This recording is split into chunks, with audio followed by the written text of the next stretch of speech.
High food, energy or housing prices hit ordinary citizens in Europe hard, and the cost of living crisis, I think, is one of the major challenges we are facing.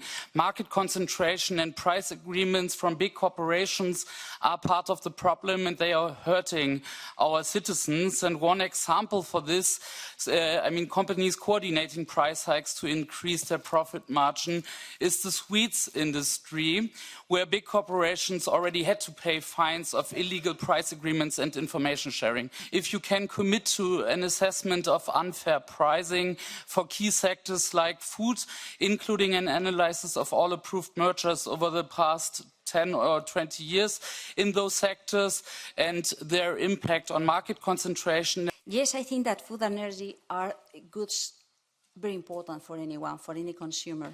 And of course, the evolution of prices, the spike in energy prices in the previous year has such a terrible impact in the households, in the families. It is a question that cannot only be solved through the competition policies. In many occasions, it is connected to other regulatory requirements. But I think that, yes, competition policy and competition tools have to pay attention to any potential behavior that can create additional problems. So my commitment here is to pay much attention on what it is happening at every single moment, so to be observing how these markets may be evolving, if there are behaviors coming from companies that can explain why this happens, and to assess and learn and to issue around conclusions and recommendations, including guidelines to ensure that we can protect consumers.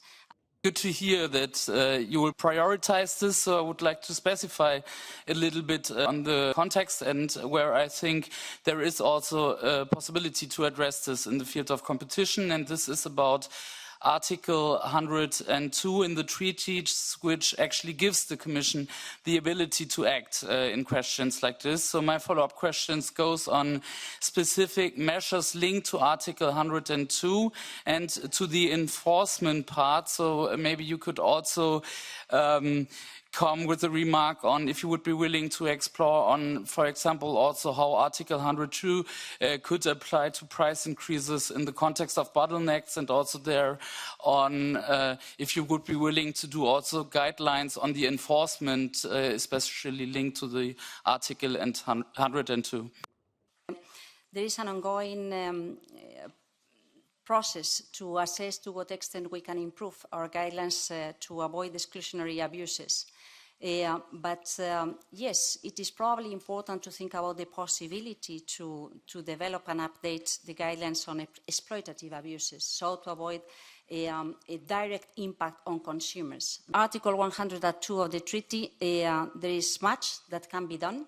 And I think that being sure that it is also focused on the impact of consumers is part of the traditional purpose, goal of the services and the DG competition and the competition policy, but much more focus may be required, as we are seeing in new products, new services dealing to digital, but also dealing with energy or food.